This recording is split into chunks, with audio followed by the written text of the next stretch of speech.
நம்முடைய பிரச்சனைக்கான பதில் அல்ல, விசுவாசம் தான் நம்முடைய பிரச்சனைக்கான பதில். சத்தியத்தை அறிவீர்கள், நீங்கள் அறிந்த சத்தியம் உங்களை விடுதலையாக்கும். தெளிவாக சொன்னால் பாவத்திலே வியாதி இருக்கிறது, மீட்பிலே சரீர சுகம் இருக்கிறது. எனவே புதிய ஏற்பாடு நம்மை நீதிமான் என்று தான் சொல்லுகிறதே தவிர நம்மை நீசன் என்று சொல்லவில்லை. எனவே வியாதி என்பது தேவன் கொடுக்கிற ஒரு மறைவான ஆசீர்வாதம் கிடையாது. நம்மை தூளும் சாம்பலும் என்று சொல்லவில்லை. புதிய ஏற்பாடு என்ன சொல்லுகிறது? அவருடைய குமாரர்களாக, அவருடைய குமாரத்திகளாக, அவருடைய பிள்ளைகளாக இருக்கிறோம் என்று சொல்கிறது. பாவமே அறியாத அவரை பாவமாக்கினார் என்பது சத்தியம் என்று சொன்னால், அப்ப நீதியே அறியாத நம்மை நீதிமானாய் ஆக்கினார் என்பதும் சத்தியம்தானே. மேலும் உபவாசத்தின் மேலும் விசுவாசத்தை வைக்காதீர்கள், கர்த்தர் மேலே, அவருடைய வார்த்தையின் மேலே, அவருடைய கல்வாரி சிலுவையின் மேலே, அவருடைய காயங்கள் மேலே விசுவாசத்தை வையுங்கள்.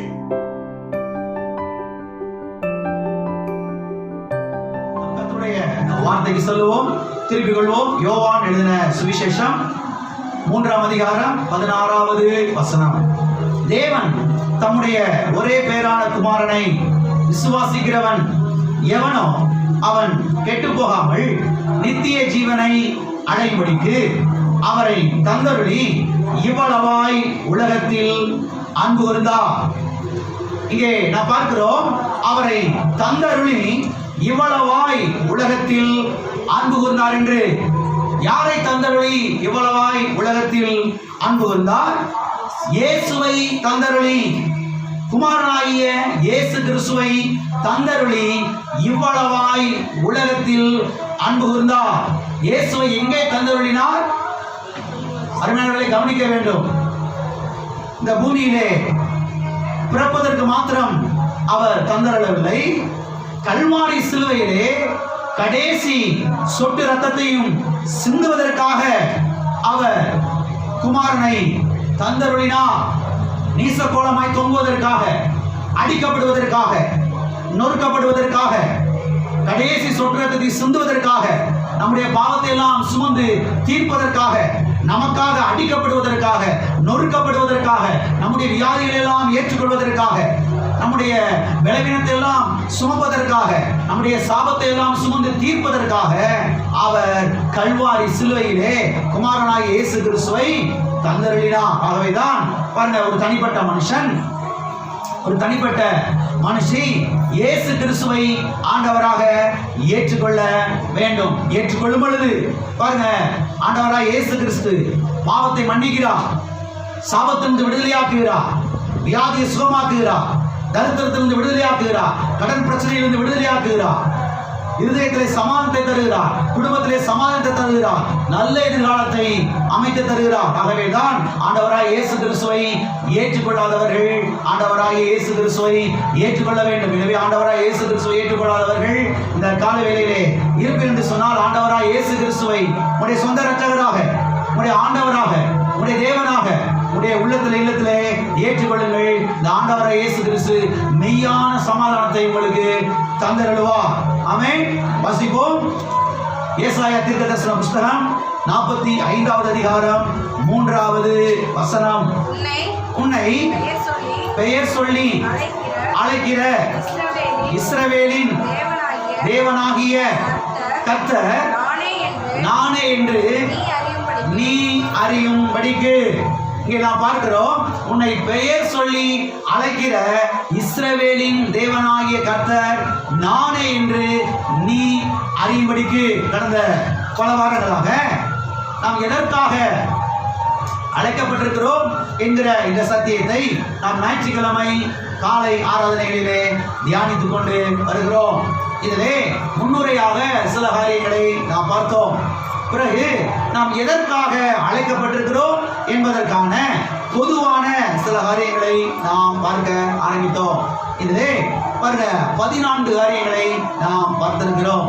14வதாக நாம் எதை பார்த்தோம் என்று சொன்னால், 14வதாக நாம் எதற்காக அழைக்கப்பட்டிருக்கிறோம் என்று சொன்னால், நன்மைக்காக நாம் அழைக்கப்பட்டிருக்கிறோம். எதற்காக அழைக்கப்பட்டிருக்கிறோம்? நன்மைக்காக நாம் அழைக்கப்பட்டு இருக்கிறோம். தீமைக்காக அல்ல, வியாதிக்காக அல்ல, தரித்திரத்துக்காக அல்ல, நன்மைக்காக, ஆசீர்வாதத்துக்காக, நாம் என்ன செய்யப்பட்டிருக்கிறோம்? அழைக்கப்பட்டு இருக்கிறோம். ஓகே, இதை தொடர்ந்து இன்றைக்கு 15வது காரியத்தை நாம் பார்க்க போகிறோம்.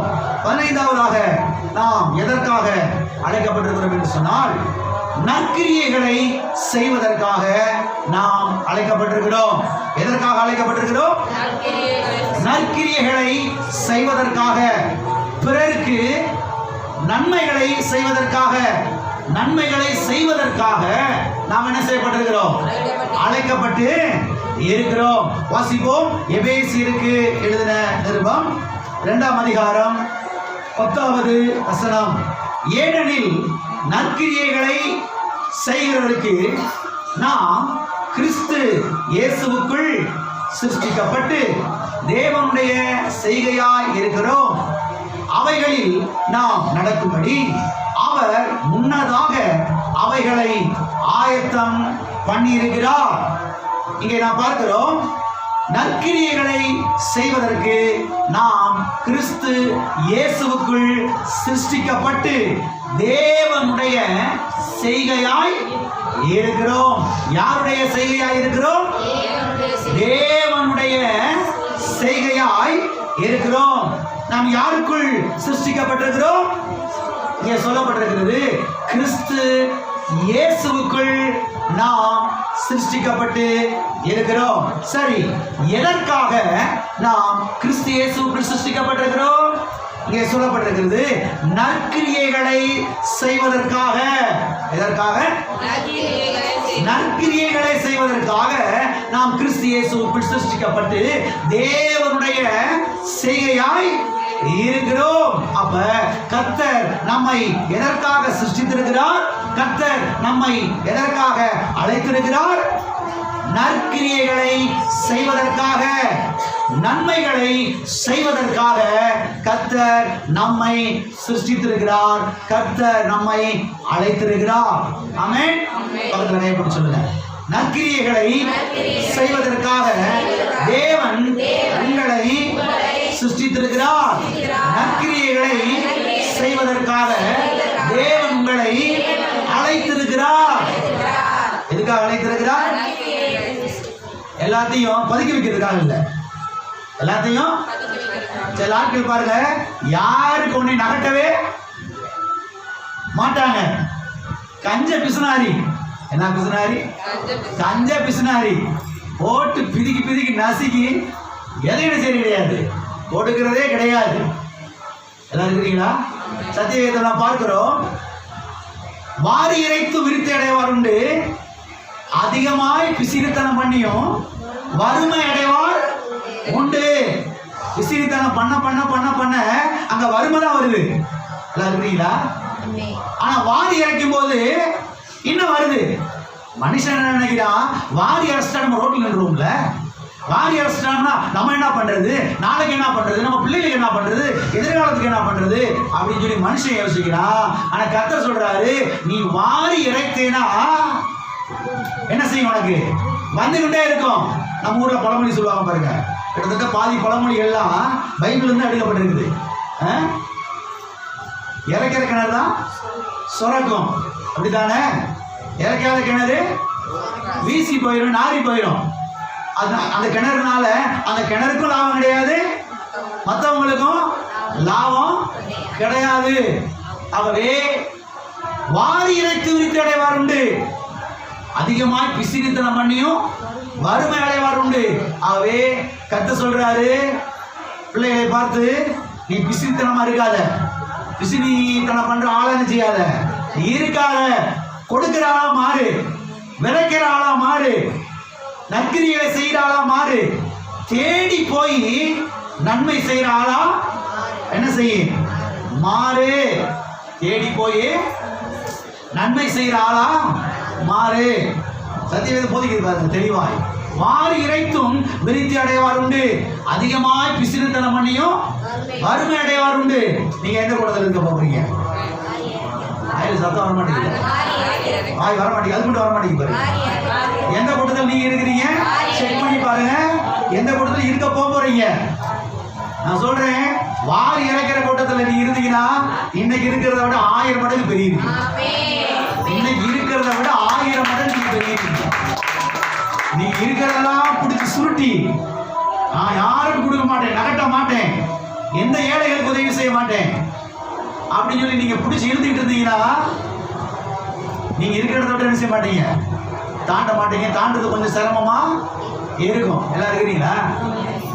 சத்தியவேதம் சொல்லுகிறது, நாம் கிறிஸ்து இயேசுவுக்குள் சிருஷ்டிக்கப்பட்டு தேவனுடைய செய்கையா இருக்கிறோம். நாம் எதற்காக சிருஷ்டிக்கப்பட்டிருக்கிறோம்? நாம் எதற்காக அழைக்கப்பட்டிருக்கிறோம்? நற்கிரியைகளை செய்வதற்காக. சொல்லுங்க, நற்கிரியைகளை செய்வதற்காக நாம் சிருஷ்டிக்கப்பட்டிருக்கிறோம். ஆமென். எதற்காக சிருஷ்டிக்கப்பட்டிருக்கிறோம்? நற்கிரியைகளை செய்வதற்காக. ஒரு மெத்தட் இருக்குது. அந்த மெத்தட் என்னன்னா, கிடைக்கிறதெல்லாம் சுருட்டு, சுருட்டுனதெல்லாம் மூட்டை கட்டு, மூட்டை கட்டுறதுனால ஏறி உட்காந்துக்க. கிடைக்கிறதெல்லாம் சுருட்டு, சுருட்டுனது என்ன செய்ய, மூட்டை. அடுத்து என்ன பண்ணு, யாரையும் எடுக்க விட மாட்டேன், யாரை டச் பண்ண விட மாட்டேன். திடீர்னு வரும் பாருங்க ஒரு அடி, போயிடுச்சு, 1 லட்சம் 2 லட்சம். பார்த்துருக்கீங்களா? அந்த மாதிரி அடி வாங்கினாங்கல்ல, குருவி சேர்த்த மாதிரி சேர்த்து வச்சியா, இப்படி பண்ணி வச்சியா, ஒரே நாள் எல்லாம் போயிடுச்சு. ஏன் போயிடுச்சு தெரியுமா? இந்த கத்தருக்கும் கொடுக்கறது கிடையாது, நற்கிரியைகளையும் இருக்கிறீங்களா? ரொம்ப சைலண்டா இருக்கிறீங்க, நீங்க யாரும் வாயை தர மாட்டேங்கிறீங்க. இவங்க கத்தருக்கு தசமமா காணிக்க கொடுக்கறது கிடையாது, ஏழைகளுக்கு என்ன செய்ய கிடையாது, உதவி செய்யறது கிடையாது, 4 பேருக்கு நல்லது செய்யறது கிடையவே கிடையாது, ஒரு 4 பேருக்கு உதவி செய்யறது கிடையவே கிடையாது. கிடைக்கிறதெல்லாம் சுருட்டு, சுருட்டுனதெல்லாம் மூட்டை கட்டு, மூட்டை கட்டுறது மேல இஷ்டத்துக்கு ஏறி உட்காந்துக்க. இந்த மெத்தடை நம்ம ஃபாலோ பண்ணவே பண்ணக்கூடாது, ஃபாலோ பண்ணக்கூடாது. கர்த்தருடைய மெத்தடை என்ன செய்யணும், நம்ம வந்து ஃபாலோ பண்ணணும். கர்த்தர் யாரு தெரியுமா? கொடுக்கிறவர். கர்த்தர் யாரு? கொடுக்கிறவர். தம்முடைய குமாரனையே கொடுத்தார், சிலுவையில் அடிக்கப்படும்படியா, நொறுக்கப்படும்படியா, ரத்தத்தை சிந்தும்படியாக குமாரனையே கொடுத்தார். அவர் கொடுத்ததுடைய ரிசல்ட் என்ன? லட்சக்கணக்கான கோடிக்கணக்கான பிள்ளைகள் அவருக்கு பிறந்திருக்கிறார்கள். அவர் ஒரு குமாரனை கொடுத்தாரு, எத்தனை குமாரனை சம்பாதிக்கிறீங்களா? ஒரு குமாரனை கொடுத்தாரு, எத்தனை குமாரனை பெற்றெடுத்துக்கிறார் பாருங்க. ஆமென். எத்தனை குமாரத்திகளை பெற்றெடுத்துக்கிறார் பாருங்க. கொடுக்கிறவர்களாய் நாம் என்ன செய்ய வேண்டும்? மாற வேண்டும். நற்கிரியைகளை செய்கிறவர்களாய் மாற வேண்டும். அதற்காக தான் கர்த்தர் நம்ம என்ன செய்திருக்கிறார்? அழைத்து இருக்கிறார். அது மாத்திரமல்ல, தேவன் நம்மிடத்திலே சகலவித கிருபையையும் அவர் பெருக செய்கிறாராம். எதற்காக சகலவித கிருபையையும் கர்த்தர் நம்மிடத்திலே அவர் பெருக செய்கிறார் என்றால், வாசிப்போம். 2 கொரிந்தியர் 9ஆம் அதிகாரம் 8வது வசனம். மேலும் நீங்கள் எல்லாவற்றிலும் எப்பொழுதும் சம்பூர்ணமுடையவர்களாயும் சகலவித நற்கிரியைகளிலும் பெருகிறவர்களாய் இருக்கும்படியாக தேவன் உங்களிடத்தில் சகலவித கிருபையையும் பெருக செய்ய வல்லவராய் இருக்கிறார். இங்கே நாம் பார்க்கிறோம், தேவன் நம்மிடத்திலே சகலவித கிருபையையும் பெருக செய்ய வல்லவராய் இருக்கிறார், பெருக செய்கிறார். சரி, எதற்காக சகலவித கிருபையையும் கர்த்தர் நம்மிடத்திலே பெருக செய்கிறார்? இங்கே எழுதப்பட்டிருக்கிறது, நற்கிரியைகளில். இதுல நற்கிரியைகளில் பெருகிறவர்களாய் இருக்கும்படிக்கு, நற்கிரியைகளை செய்து அதிலே பெருகுவதற்காக தேவன் சகலவித கிருபையையும் நம்மிடத்தில் என்ன செய்கிறார்? பெருக செய்கிறார். பலவிதமான கிருபை தர்றார் ஒரு மனுஷனுக்கு, ஒரு மனுஷிக்கு பலவிதமான கிருபையை கர்த்தர் தர்றாரு. எதுக்கு தர்றாரு? இங்கே நாம் பார்க்கிறோம், நாம் எல்லாவற்றிலும் நன்றாக இருப்பதற்கு, நாம் எல்லாவற்றிலும் சுகமாக இருப்பதற்கு, நாம் எல்லாவற்றிலும் வாழ்ந்து சுகமாக இருப்பதற்கு, அடுத்தபடியாக எதற்காக? நற்கிரியைகளை செய்வதற்காக. ஆமென். ஆரம்ப நாட்களிலே ஒரு சிலருக்கு நன்மை செய்தோம், போக போக அநேகருக்கு நன்மை செய்தவர்களாய் நாம் என்ன செய்ய வேண்டும்? மாற வேண்டும், அதிலே பெருக வேண்டும். நீங்க இப்படி ஒரு ஜெபத்தை பண்ணலாம். எப்படி ஜெபத்தை பண்ணலாம்? கர்த்தாவே, அநேகருக்கு நன்மை செய்யக்கூடிய ஆளா என்னை மாற்றும். ஆமென். அநேகருக்கு நல்லா கவனிங்க, நல்லா கவனிங்க. இன்னைக்கு ஒருவேளை உங்க கையில் ஒண்ணுமே இல்லாம இருக்கலாம். நான் சொல்ற ரகசியத்தை நீங்க புரிஞ்சுக்கங்க. இன்னைக்கு ஒருவேளை உங்க வீட்டிலேயே ஒருவேளை சாப்பாட்டுக்கு நீங்க வந்து ரொம்ப கஷ்டப்பட்டுக்கிட்டு இருக்கலாம். அரிசி பருப்பு கஷ்டப்பட்டுக்கிட்டு இருக்கலாம். 4 பேருக்கு கொடுக்க முடியாம இருக்கலாம். ஆனால் அதுக்காக நீங்க ஜெபம் பண்ணுங்க. கர்த்தாவே, 4 பேருக்கு நான் என்ன செய்யணும்? நன்மை செய்யணும், நற்கிரிகளை செய்யணும். நற்கிரிகளை செய்யும்படியாக வேதவசனம் போதிக்கிறது. நீ சொல்லி இருக்கிறீர். கர்த்தாவே, உடைய வார்த்தைக்கு நான் கீழ்ப்படிய போகிறேன். 4 பேருக்கு நன்மை செய்ய, 4 பேருக்கு உதவி செய்ய, நற்கிரிகளை பண்ண என்னை பிளஸ் பண்ணுங்க ஆண்டவரே, என்னை ஆசீர்வதிங்க ஆண்டவரே. அதுக்குரிய எல்லா ஆதாரங்கள், அதுக்குரிய வழிவாசல்களை திறந்துடணும். ஜெபம் பண்ணுங்க. இதுக்கெல்லாம் நம்ம ஜெபம் பண்ண மாட்டோம். தாங்க ஆண்டவர், எனக்கு தாங்க ஆண்டவர், எனக்கு தாங்க ஆண்டவர். என்ன செய்யுங்க? எனக்கு தந்துருங்க போதும். நானு, என் பிள்ளை, என் குட்டி நல்லா இருந்தா அமைதியா இருக்கிறீங்க. எல்லாரும் இருக்கீங்களா? இந்த ஜெபத்தை தாண்டுங்க. இந்த ஜெபத்தை பண்றது தப்பு இல்லை. இந்த ஜெபத்தை தாண்டி கர்த்தாவே, 4 பேருக்கு, 100 பேருக்கு, 1000 பேருக்கு, 1,00,000 பேருக்கு நன்மை செய்யக்கூடிய ஆளா என்னை மாற்றுங்க ஆண்டவரே. நற்கிரியை செய்யக்கூடிய ஆளை மாற்றுங்க ஆண்டவரே. நீங்க ஜெபம் பண்ணுங்க. அதுக்குரிய எல்லா ஞானத்தையும் கத்த தருவார். அதுக்குரிய எல்லா கிருபைகளை கத்த தருவார். அதுக்குரிய வழிவாசலை திறப்பாரு. சில வருஷங்கள் கழிச்சு நீங்க பாப்பீங்க, உங்க கண்ணே ஆச்சரியப்படும். உங்க கண்ணே ஆச்சரியப்படும். அத்தா இந்த அளவுக்கு வந்திருக்கிறேன், இவ்வளவு பேருக்கு நன்மை செய்யக்கூடிய ஆளை மாற்றிருக்கிறீங்களே. ஒரு நாள், ஒரு காலத்துல ஒருவேளை சாப்பாட்டுக்கு லாட்சி அடிச்சுட்டு இருந்த ஆளு நானு, சாப்பாடு கஷ்டப்பட்டுக்கிட்டு இருந்த ஆளு நானு. இன்னைக்கு இந்த அளவுக்கு நான் வந்திருக்கிறேனே, எல்லாம் உங்களுடைய கிருபை ஆண்டவரே, இந்த ரத்த புண்ணிய ஆண்டவரே என்று நீங்க சொல்லத்தக்க ரீதியில கத்த செய்வா. ஆமென். ஜெபத்தை மாத்துங்க, ஜெபத்தை மாத்துங்க. சும்மா அப்படியே சுயநலமா ஜெபம் பண்ணிட்டே உட்கார்ந்துட்டு இருக்காதீங்க. ஆமென். ஆகவே கர்த்தர் தெளிவாய் இங்கே சொல்லுகிறார், சகலவித கிருபையை நான் உன்னிடத்தில் பெருக செய்வேன். எதற்காக? நற்கிரியைகளை செய்வதற்காக. அது மாத்திரமல்ல, தேவனுடைய பிள்ளைகளாகி நாம் பாருங்க, நம்மால் முடிந்த நன்மைகளை பிறருக்கு என்ன செய்ய வேண்டும்? செய்ய வேண்டும். நல்லா கவனிங்க. நம்முடைய திராணிக்கு தக்கதாய், நம்முடைய திராணிக்கு தக்கதாய் நன்மை செய்ய வேண்டும். ஆமென். எத்தனை பேர் நற்கிரிகளை செய்யலாம் நினைக்கிறீங்க? உங்க திராணிக்கு தக்கதாய் செய்யுங்க. ஃபர்ஸ்ட் எடுத்த உடனே ஒரு ஆளுக்கு பெரிய கப்பல் வாங்கி கொடுத்துட முடியாது. இருக்கிறீங்களா? ஆரம்பத்துல ஒரு சின்ன நல்ல காரியத்தை செய்யுங்க, ஒரு நற்கிரிகளை செய்யுங்க. நம்மளை விட கீழான நிலையில் இருக்கிறவர்களுக்கு ஒரு நல்ல காரியத்தை செய்யுங்க, ஒரு நற்கிரிகளை செய்யுங்க, அவர்களுக்கு உதவி செய்யுங்க. அது ஒரு விதை. அதை கர்த்தர் ஆசீர்வதிப்பா. அதை பிளஸ் பண்ணி தருவாரு, அதை பெருக்கி தருவாரு. அப்புறம் இன்னும் அறுவடை வரும். அதுல இருந்து இன்னொரு நன்மை செய்யுங்க. அப்புறம் என்ன விதைக்கலாம், அதுல ஒரு பெரிய பெருக்கம். இப்படி பாருங்க, நீங்க வளர்ந்து கொண்டே என்ன செய்யலாம்? போகலாம். ஆகவே பாருங்க, கர்த்தர் நம்ம எதற்காக அழைத்திருக்கிறார்? நற்கிரியைகளை செய்வதற்காக நம்மை அழைத்திருக்கிறார். ஆமென். அது மாத்திரமல்ல, பிறருக்கு நன்மை செய்வதிலே நாம் சோர்ந்து போய்விடக் கூடாது, நாம் தளர்ந்து போய்விடக் கூடாது என்று சத்திய வேதம் நமக்கு தெளிவாய் போதிக்கிறது. நன்மை செய்கிற காரியத்தில் என்ன செய்யக்கூடாது? நம்ம சோர்ந்து போய்விட கூடாது, மனம் தளர்ந்து போய்விட கூடாது. வாசிப்போம். 2 தெசலோனிக்கேயர் 3ஆம் அதிகாரம் 13ஆம் வசனம். சகோதரரே, நீங்கள் நன்மை செய்வதிலே சோர்ந்து போகாமல் இருங்கள். சகோதரரே, நீங்கள் நன்மை செய்கிறதிலே என்ன செய்யாதீங்க? என்ன செய்யாதீங்க? சோர்ந்து போகாமல் இருங்கள். சகோதரரே, யாரே? நீங்களா? யாரு?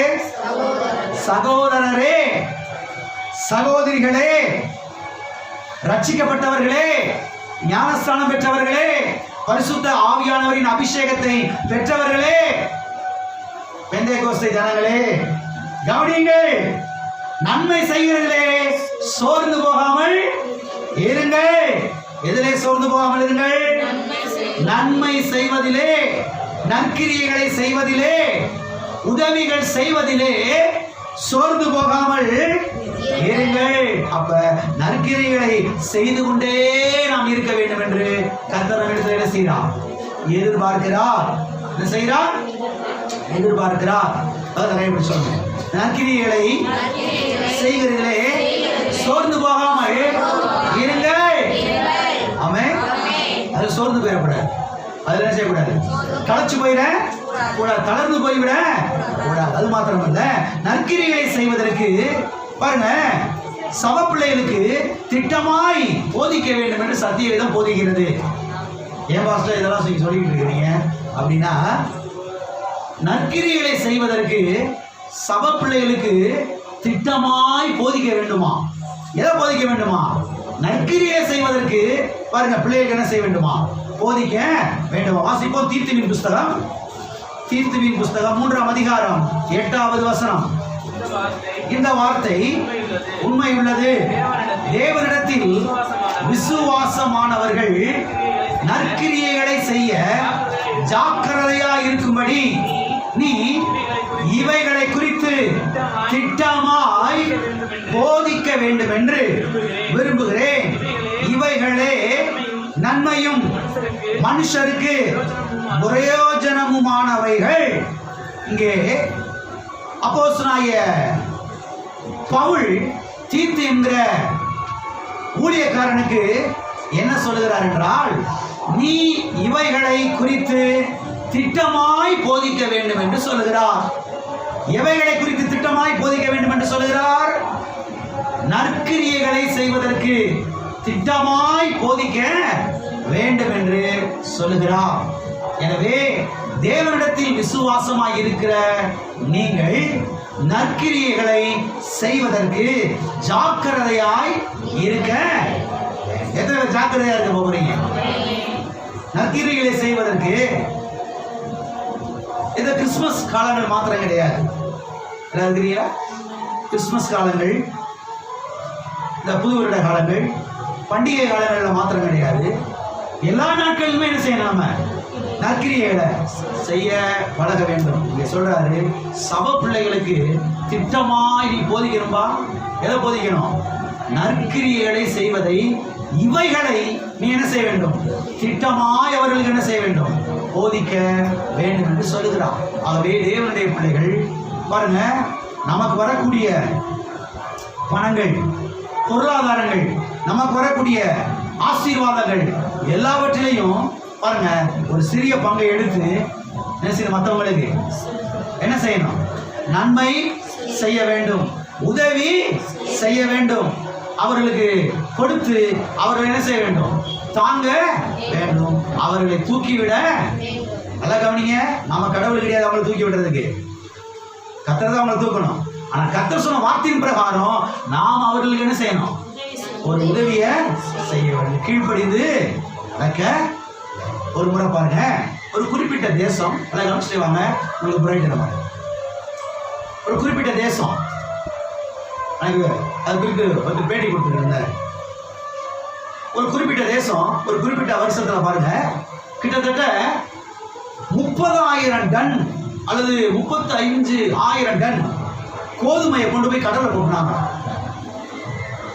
எவ்வளவு கோதுமை பாருங்க, 30,000 35,000 டன் கோதுமையை கொண்டு போய் கடல்ல அவங்க கொட்டினாங்க. அவர்கள் தேசத்துல கோதுமை நல்லா விளைஞ்சிருச்சு, கோதுமை நல்லா விளைஞ்சிருச்சு. எனவே அவங்க தேசத்துக்கு போக, அவங்க தேசத்து மக்களுக்கு போக மிச்சம் ஏழை இருக்குது. எனவே அவங்க என்ன பண்ணாங்கன்னா, இதை கொண்டு போய் கடல்ல கொட்டினாங்களாம். பக்கத்துல சுத்திலும் எத்தனையோ ஏழை தேசங்கள் இருக்கிறது, எத்தனையோ ஏழை நாடுகள் இருக்கிறது. அவங்களை கொண்டு போய் கொடுத்துருக்கலாம், கப்பல்ல ஏற்றி கொண்டு போய் என்ன செஞ்சிருக்கலாம்? கொடுத்துருக்கலாம். ஆனா அவங்க கொடுக்கலையா? அதெல்லாம் நாங்கள கொடுக்க முடியாது அப்படி சொல்லி போய் கடல்லே அது அவ்வளோத்தையும் அவங்க கொட்டுனாங்களாம். சொல்றாங்க, இன்னைக்கு அந்த நாடு சாப்பாட்டுக்கு பிச்சை எடுக்குதான் சொல்றாங்க. கவனிச்சிங்களா? இன்னைக்கு அந்த நாடு சாப்பாட்டுக்கு அவ்வளவு கஷ்டப்படுகிறது என்று சொல்லுகிறார்கள். எனவே நமக்கு போக மீதமுள்ளதை பிறருக்கு சந்தோஷமாக கொடுக்க என்ன செய்ய வேண்டும்? கற்றுக்கொள்ள வேண்டும். பக்கத்துல கைப்பிடிச்சு, நமக்கு போக மீதமுள்ளதை சந்தோஷமா எடுத்து மற்றவங்களுக்கு கொடுங்க. ஆமென். நல்லா கவனிங்க. சிலர் என்ன யோசிப்பாங்க, இந்த பக்கத்து வீட்டுக்காரங்க மட்டும் கொடுக்கக்கூடாது, பக்கத்து வீட்டுக்காரங்க மட்டும் என்ன செய்யக்கூடாது, கொடுக்கவே நீ கொடுக்க வேணாம். கண்ணு காணாத இடத்துக்கு போயிருங்க, எங்கேயாவது ஒரு கிராமத்துக்கு போயிருங்க, இல்லை எங்கேயாவது ஒரு ரோட்டில் கூட போய் நின்றுக்குங்க. ஆனால் வரக்கூடிய 4 பேர் என்ன செய்யும், சார் கொடுத்துக்கூடாது. உங்கள் பக்கத்து வீட்டுக்காரங்க இதுக்கெல்லாம் கொடுக்கணும் சட்டம்லாம் கிடையாது. கொடுக்கலாம், கொடுக்கணும். சத்துருக்களை சிநேகிகள்லாம் போட்டிருக்குது, கொடுக்கணும். ஒருவேளை கொஞ்ச நாளைக்கு அங்கே தூரம் கூட செய்யலாம் போய் நீங்கள் கொடுத்துட்டு வரலாம். ஆனால் கொடுக்காம மாத்திரம் என்ன செஞ்சிடாதீங்க, இருந்துடாதீங்க. உங்கள்கிட்ட இருக்கக்கூடிய கொஞ்சம் அரிசியை, கொஞ்சம் உணவை, கொஞ்சம் ட்ரெஸ்ஸை, துணிமணிகளை எடுத்து 4 பேருக்கு என்ன செய்யலாம், கொடுக்கலாம், விதைக்கலாம். ஆமே. சத்திய வேதத்திலே சோதோம் கொமோரா என்கிற ஒரு பட்டணத்தை குறித்து நாம் பார்க்கிறோம் இல்லையா? ஆபிரகாமின் நாட்களிலே அந்த பட்டணம் அழிந்து போனது. வானத்திலிருந்து அக்கினி இறங்கி அது சாம்பலாய் போனது. சோதோம் கொமோரா பட்டணம் மாத்திரம் இல்லை, இன்னும் ஒரு 4-5 பட்டணங்கள் அதுல அழிந்து போனது. அதுல இந்த சோதோம் கொமோரா பட்டணத்தை குறித்து சொல்லுகிறார்கள். அது அழிந்து போனதுக்கு இதெல்லாம் காரணம் அப்படின்னு நமக்கு தெரியும் ஓரளவு. ஆனா இன்னொரு முக்கியமான காரியத்தை சொல்றாங்க. என்ன சொல்றாங்க, இந்த காரணத்தினாலேயும் கூட அந்த பட்டணம் அழிந்து போனது என்று சொல்லுகிறார்கள். எதனாலே அழிந்து போனதா? வாசிப்போம். எசேக்கியேல் தீர்க்கதரிசன புஸ்தகம் 16வது அதிகாரம் 49வது வசனம். இதோ கர்வமும் அகங்கார திரட்சியும் நிர்விசாரமுமான சாங்கோ கோபம் ஆகிய இவைகளே உன் சகோதரியான சோதோமின் அக்கிரமம். இந்த சோதோம் கொமோரா பட்டணம் இருக்கிறதே, அந்த பட்டணத்தினுடைய அக்கிரமம் என்ன? மற்ற காரியத்தையும் சொல்றாங்க, இங்க இன்னொன்னையும் சொல்றாங்க. என்ன சொல்றாங்க? கர்வம், மண்ட கர்வம் இல்லையா, திமிருத்தனம், சண்டியத்தனம். உங்க ஊர்ல என்ன சொல்றாங்க? ராப்பு காடு. ரைட், இருக்கு, என்னமோ ஒரு காடு இருக்கணும். வாசிப்போம். அது என்ன செய்தது?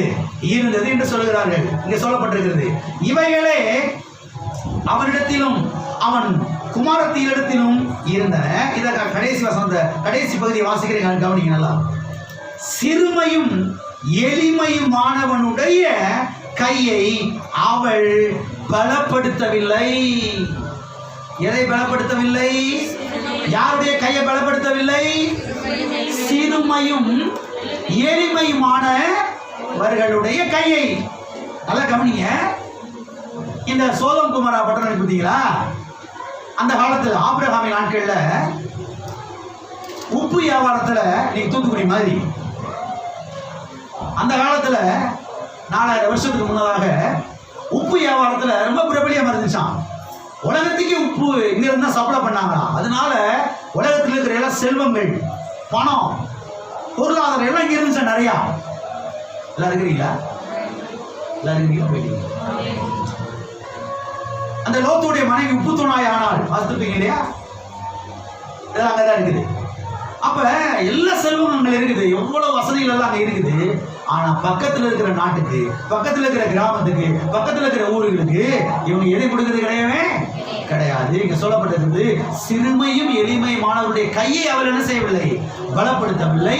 அதனாலதான் சோதோம் குமார் என்ன செய்தது, அழிந்து போனது. அருமையானவர்களே கவனியுங்கள், எச்சரிப்பாய் கர்த்தர் வந்து சொல்லுகிறார். நமக்கு கிடைக்கக்கூடிய சில பொருளாதாரங்கள்ல கொஞ்சம் சிறியதை எடுத்து நம்ம யாருக்கு உதவி செய்யணும்? ஏழைகளுக்கு, எளியவர்களுக்கு. சில சொல்லலாம், நானே ஒரு ஏழை, நானே ஒரு எளியவன், இது எங்கிட்டு பாச போய் செய்ய சொல்றீங்க? நமக்கு கீழே இருப்பாங்களா 2-3 பேர், அவங்களுக்கு ஒரு சின்ன உதவி என்ன செய்யுங்க. செய்யும் போது கர்த்தர் அதுல ஒரு அறுவடை என்ன செய்யறாரு, உங்களுக்கு தருகிறார். அதுல ஒரு பெருக்கத்தை தருகிறாரு. அதுல இருந்து இன்னும் 4 பேருக்கு என்ன செய்யலாம், நீங்க நன்மை செய்யலாம். ஆகவே அருமையான தேவனுடைய பிள்ளைகளே, நற்கிரியைகளை செய்வதற்காக தேவன் நாம என்ன செய்திருக்கிறார், அழைத்து இருக்கிறார். அது மாத்திரமல்ல, நற்கிரியைகளை செய்ய நாம் பழக வேண்டும் என்று சத்திய வேதம் நமக்கு திட்டமாய் போதிக்கிறது. என்ன செய்யணும்? பழகணும். ஒரு பழக்கம் கொண்டு வரணும். நம்முடைய பிள்ளைகளுக்கு அதை ஒரு பழக்கத்துக்குள்ள கொண்டு வரணும். பிள்ளைகளுக்கு பாருங்க, தசம பாகத்தை எடுத்து வைப்பதற்கு, காணிக்கைகளை எடுத்து கர்த்தருக்கு கொடுப்பதற்கு, கர்த்தரை நீ கனப்படுத்தணும். உனக்கு கிடைக்கக்கூடிய பணத்துல தசம பாகத்தை எடுத்து, காணிக்கைகளை எடுத்து நீ கர்த்தரை கனமான என்ன செய்யணும், கற்றுக்கொள்ள வேண்டும் என்று பிள்ளைகளுக்கு ஒரு பழக்கத்தை செய்யுங்க, ஏற்படுத்தணும். அது மாத்திரமல்ல, நற்கிரியைகளை செய்வதற்கும் பிள்ளைகளுக்கு நீங்க என்ன செய்யணும், ஒரு பழக்கத்தை என்ன செய்யணும், அவங்களுக்கு கொண்டு வரணும். இங்க பாரு, உன் ஸ்கூல்ல படிக்கிற 4 ஏழை பசங்களுக்கு பென்சில் வாங்கி கொடுறா, ரப்பர் வாங்கி கொடுறா, பேனா வாங்கி கொடுறா. எல்லாரும் இருக்கிறீங்களா? எல்லாம் இருக்கிறீங்களா? போயிட்டீங்களா? ஏய், எப்படியாவது காவான்ட்டு வந்துரு பென்சில, எப்படியாவது பென்சில காவான்ட்டு வந்துரு. நம்ம புத்தியை கொண்டு போய் என்ன செய்யக்கூடாதுங்க, திணிக்க கூடாது. நல்ல புத்தியை திணிச்சு விடணும். எல்லாம் இருக்கிறீங்களா? அப்ப நற்கிரிகளை செய்ய நாம் பழக வேண்டும் என்று சத்தியவேதம் நமக்கு தெளிவாய் போதிக்கிறது. வாசிப்போம் தீத்துவின் புஸ்தகம் 3ஆம் அதிகாரம் 14வது வசனம். நம்முடையவர்களும் கனியற்றவர்களாய் இராதபடிக்கு குறைவுகளை நீக்குவதற்கு ஏதுவான நற்கிரியைகளை செய்ய பழகட்டும். நற்கிரியைகளை செய்ய என்ன செய்யட்டும், என்ன செய்யட்டும், பழகட்டும். பக்கத்துல கையை பிடிச்சு சொல்லுங்க, நற்கிரியைகளை செய்ய பழகுங்க. ஆமென். எழுத படிக்கிறதுக்கு பழகுற மாதிரி நற்கிரியைகளை செய்ய என்ன செய்யணும், நம்ம யாருக்கும் கொடுக்க மாட்டோம். சீக்கிரத்தில் ஏழையாக இருக்கிறோம். கொஞ்சம் சிலரு ரொம்ப என்ன செஞ்சிருவாங்க, ஏழையா போயிடுவாங்க. அருமையானவர்களே கவனியுங்கள், வாரி இறைத்தும் விருத்தி அடைவார் உண்டு. வாரி இறைத்தும் பிசினித்தனம் பண்ணியும் வறுமை அடைவார் உண்டு. நீங்க எந்த கூட்டத்தில் இருக்க போறீங்க? விருத்தி அடைகிற கூட்டத்திலையா இல்ல ஏழையா போகிற கூட்டத்திலையா? நீங்களே முடிவு பண்ணுங்க. ஆமென். நீங்க சொல்லப்பட்டிருக்கிறது நம்முடையவர்களும். யாரு அது? நீங்க நம்முடையவர்கள், நம்முடைய கூட்டத்தார். யாரு? நம்முடைய கூட்டத்தார், அதாவது ரட்சிக்கப்பட்டவர்களும் என்று சொல்லுகிறார். அப்ப ரட்சிக்கப்பட்டவர்களும் நம்முடையவர்களும் நற்கிரியைகளை செய்ய அவர்கள் பழகட்டும் என்று அவர் சொல்லுகிறதை நாம் பார்க்கிறோம். அது மாத்திரமல்ல, இங்கே சொல்லப்பட்டிருக்கிறது, நற்கிரியைகளை செய்யவில்லை என்றால் நாம் கனியற்றவர்களாய் போய்விடுவோம். கனியற்றவர்களாய் வாழ்க்கையில் எந்த ஆசீர்வாதம் இருக்காது, எந்த கனி இருக்காது. அதை சொல்றாரு. எனவே நம்முடைய வாழ்க்கையிலே கனி உள்ளவத, கனி நிறைந்திருப்பதற்கு நாம் நற்கிரியைகளை என்ன செய்ய வேண்டும், செய்ய வேண்டும். வாழ்க்கையில் ஏராளம் ஆசீர்வாதங்கள் இருப்பதற்கு, ஏராளம் கனிகள் இருப்பதற்கு நாம் பிறருக்கு நன்மைகளை செய்ய வேண்டும். அது மாத்திரமல்ல, நன்மை செய்வது என்பது, இந்த தான தர்மங்கள் செய்வது என்பது அது ஒரு பலி என்று சத்தியவேதம் சொல்லுகிறது. சிலர் போய் பலியிடுவாங்க. என்ன செய்வாங்க, என்ன செய்வாங்க? பழைய ஏற்பாட்டு காலத்தில் பார்த்தீங்கன்னா சர்ச்சுக்கு வரும்போது, ஆலயத்துக்கு வரும்போது எல்லாரும் என்ன செய்யணும், ஒரு பலியை கொண்டு வரணும். ஆடை கொண்டு வரணும், மாடை கொண்டு வரணும். இல்லை ரொம்ப ஏழைகளாக இருந்தால் 2 புறா குஞ்சு என்ன செய்யணும், அது முடியலையா 2 சுட்டுக்குருவியாவது பிடிச்சிட்டு என்ன செய்யணும், கொண்டு வந்து என்ன செய்யணும், பலியிடணும். பழைய ஏற்பாட்டில். புதிய ஏற்பாட்டில் யாரும் இப்படி பலியிட வேண்டிய அவசியம் கிடையவே கிடையாது. ஏன்னா இயேசு கிறிஸ்து நமக்காக பலியிடப்பட்டிருக்கிறாரே. நம்முடைய பஸ்காவாகிய கிறிஸ்து நமக்காக கல்வாரி சிலுவையிலே பலியிடப்பட்டிருக்கிறாரே. ஆமென். கிறிஸ்து நமக்காக பலியிடப்பட்டிருக்கிறாரே. ஆகவே யார் சர்ச்சுக்கு வரும்போது ஆட்டுக்குட்டியை கொண்டு வந்து பலியிட போய் வாசல்ல வச்சு அப்படி எதுவும் பஜாஜ் பண்ணிடாதீங்க. எல்லாம் இருக்கிறீங்களா? நான் பலியிட போறேன் பாஸ்டர் சொல்லிட்டீங்க, என்ன செஞ்சிடாதீங்க, மல்லுக்கு நின்றாதீங்க. இயேசு கிறிஸ்து நமக்காக பலியாகிவிட்டார். இனிமேல் எந்த ஒரு பலியை செலுத்த வேண்டிய அவசியம் கிடையவே கிடையாது. ஆனா சத்தியவேதம் வேறொரு பலியை குறித்து போதிக்கிறது. நன்மை செய்வது என்பது, தான தர்மங்களை செய்வது என்பது அதுவும் ஒரு பலி என்று நமக்கு தெளிவாய் போதிக்கிறது. வாசிப்போம் எபிரேயருக்கு எழுதின நிருபம் 13ஆம் அதிகாரம் 16வது வசனத்தின் முதல் பகுதி. எபிரேயர் 13:16 முதல் பகுதி. அன்றியும் நன்மை செய்யவும் தான தர்மங்கள் பண்ணவும் மறவாதிருங்கள். போதும். நன்மை செய்யவும் தான தர்மங்கள் பண்ணவும் மறவாதிருங்கள். பக்கத்துல கை பிடிச்சு சொல்லுங்க, நன்மை செய்யவும் தான தர்மங்கள் செய்யவும் மறவாதிருங்கள். என்ன செய்யாதீர்கள், மறவாதிருங்கள். நாங்களே எங்க பிள்ளைகளுடைய கையில கொடுத்துறது. நாங்க கொடுப்போம்.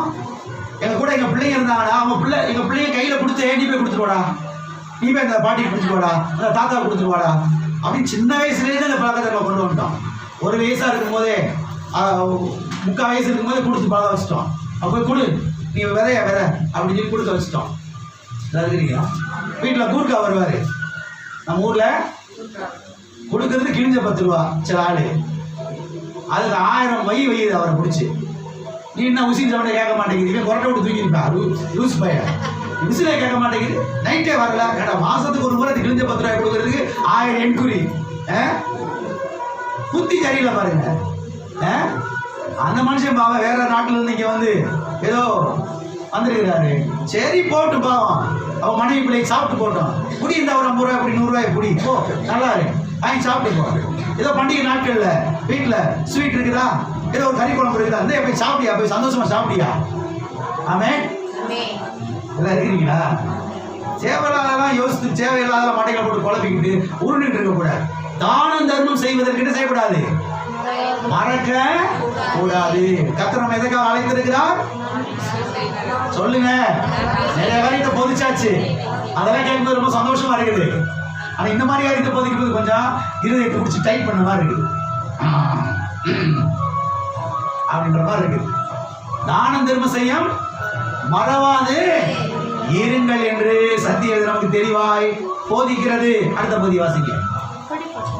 இப்படிப்பட்ட பலிகளின் மேல் தேவன் பிரியமாயிருக்கிறார். எப்படிப்பட்ட பலிகளின் மேலே? தான தர்மம், நன்மை செய்வது, அது பலின்னு சொல்றாரு. பலி என்பது ஜெபத்துக்கு அடையாளமாக இருக்கிறது. ஓகே, ஆனா இங்க ஒரு பலியை குறித்து பேசுகிறார். தான தர்மம் செய்வது, நன்மை செய்வது, அதுவும் ஒரு பலி என்று அவர் சொல்லுகிறார். அதுவும் ஒரு ஜெபத்தை போலதான் இருக்குது என்று ஆண்டவர் இங்கே சொல்லுகிறார். எனவே நற்கிரிகளை நாம் செய்யும் போது அதுவே ஒரு ஜெபத்தை போல என்ன செய்கிறது இருக்கிறது. எல்லாம் இருக்கிறீங்களா? எல்லாம் இருக்கிறீங்களா? போயிட்டீங்க. விவகாரம் காரியம் சொல்றேன். அப்படிங்க கிறிஸ்தவ வட்டாரத்துல பலவிதமான பிரிவினர்கள் இருக்கிறார்கள். எல்லாம் கவனிக்கிறீங்களா? கிறிஸ்தவ வட்டாரத்துல பலவிதமான பிரிவினர்கள் இருக்கிறார்கள். அதுல ஒரு பிரிவினர்கள் என்ன பண்ணிடுறாங்க, இன்னொரு பிரிவினர்கள் என்ன பண்ணிடுறாங்கன்னா, நல்லா கவனிங்க. ஒரு பிரிவினர்கள் இயேசுவை விட்டாங்க. யாரை விட்டுட்டாங்க? இயேசு கிறிஸ்துவை விட்டுட்டாங்க. ஆனா இந்த மாதிரி வசனங்கள் எல்லாம் எடுத்து வச்சு போய் நல்லது செய்யணும், நன்மை செய்யணும், நற்கிரிகளை பண்ணணும். நடக்க முடியாதவங்க, கண்ணு தெரியாதவங்க, குஷ்டரோகிகள், வியாதியா இருக்கிறவங்க, ஏழைங்க, இவங்களுக்கு எல்லாம் அதை கொடுக்கணும், இதை கொடுக்கணும், அதை செய்யணும், இதை செய்யணும், எல்லாத்தையும் செஞ்சுறாங்க. ஆனா யாரை விட்டுட்டாங்க? யாரை விட்டுட்டாங்க? இயேசு விட்டாங்க. ஒரு கூட்ட கிறிஸ்தவ என்ன பண்ணிட்டாங்க? இயேசுவை பிடிச்சிட்டாங்க. யாருக்கு உதவி செய்யறதே கிடையாது. கிறிஸ்தவனை சொல்றேன் நான். கிறிஸ்தவ வட்டாரத்தில் பலவிதமான பிரிவினர்கள் இருக்கிறாங்க. அது ஒரு பிரிவினர் என்ன பண்ணிடுறாங்க, எனக்கு இயேசு போதுமே. அந்த இயேசு தான் சொல்றாரு, தானம் தர்மங்களை செய்ய என்ன செய்யாதீங்க, மறவாதீர்கள். ஒரு கூட்டத்தார் என்ன பண்ணிட்டாங்க? இயேசுவே விட்டுட்டாங்க, வேணாம்னு சொல்லிட்டு. தான தர்மம் செய்யணும், நல்லது செய்யணும், ஏழைகளுக்கு உதவி செய்யணும், செஞ்சா நமக்கு புண்ணியம் கிடைக்கும் அப்படின்னு அப்படி போயிடுறாங்க. நீங்க புண்ணியம் செய்யறனா பரவம் போக முடியாது. நல்ல ஞாபகம், நீங்க 4 பேருக்கு நல்லது செய்யறனால எங்க போக முடியாது, பரலோகம் போக முடியாது. இயேசு சொன்னா, என்னை அல்லாமல் ஒருவனும் பரலோகத்துக்கு வரான். இயேசு கிறிஸ்துவே மாத்திரமே பாவ மன்னிப்பை தருகிறவர். இயேசு கிறிஸ்து மாத்திரமே பாவ மன்னிப்பு நிச்சயத்தை தருகிறவர். அவர் மாத்திரமே நம்ம பரலோகத்துக்கு கொண்டு போய் சேர்க்கிறவர்.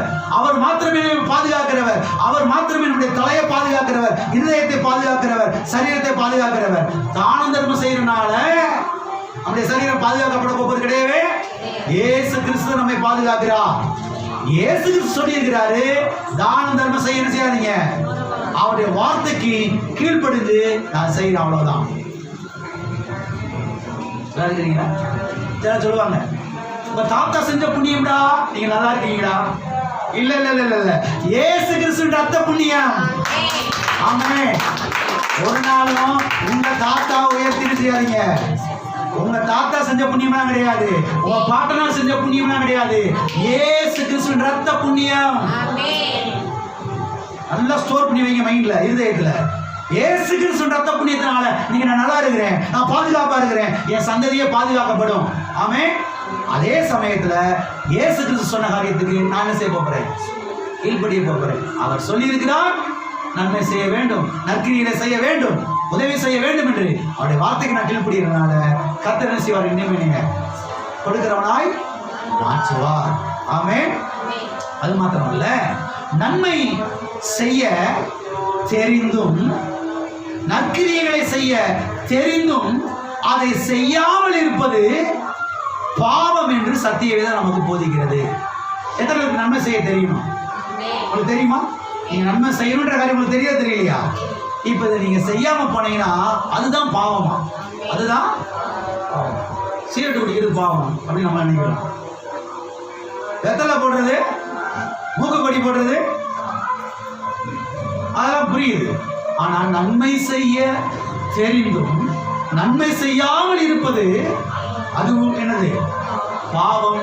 வாசிப்போம். யாக்கோபு எழுதின நிருபம் 4ஆம் அதிகாரம் 17வது வசனம்.